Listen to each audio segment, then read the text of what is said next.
One of the great things about America's democracy is we have a vigorous, sometimes bitter political contest. And when it's done, historically, regardless of party, the person who loses the election congratulates the winner, reaffirms our democracy, and we move forward. That's how democracy survives, because we recognize that there's something more important than any individual campaign, and that is making sure that the integrity and trust in our institutions sustains itself, because democracy by definition works by consent, not by force. I have never seen in my lifetime or in modern political history any presidential candidate trying to discredit the elections and the election process before votes have even taken place. It's unprecedented. It happens to be based on no facts. Every expert, regardless of political party, regardless of ideology, conservative or liberal, who has ever examined these issues in a serious way will tell you that instances of significant voter fraud are not to be found, that, keep in mind, elections are run by state and local officials, which means that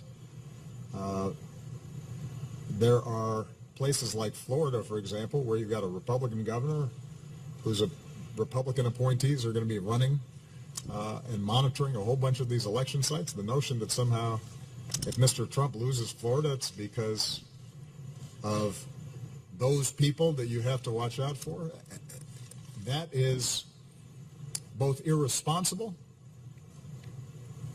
and, by the way, doesn't really show the kind of leadership and toughness that you'd want out of a president. If you start whining before the game's even over,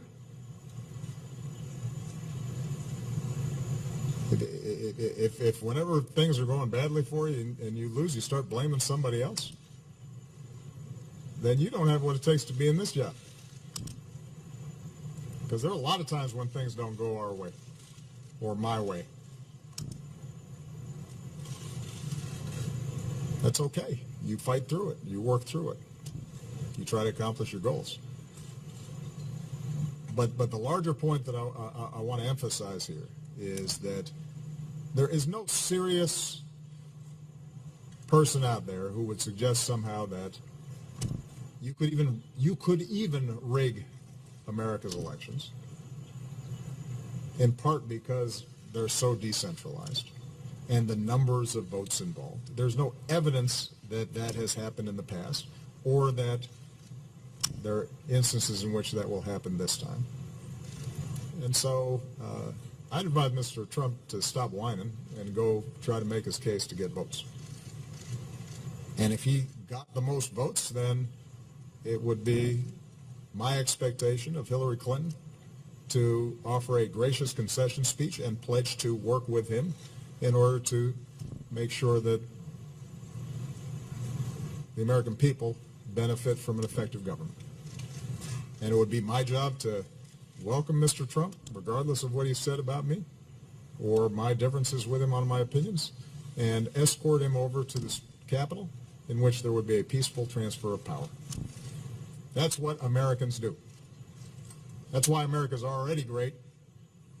One way of weakening America and making it less great is if you start betraying those basic American traditions that have been bipartisan and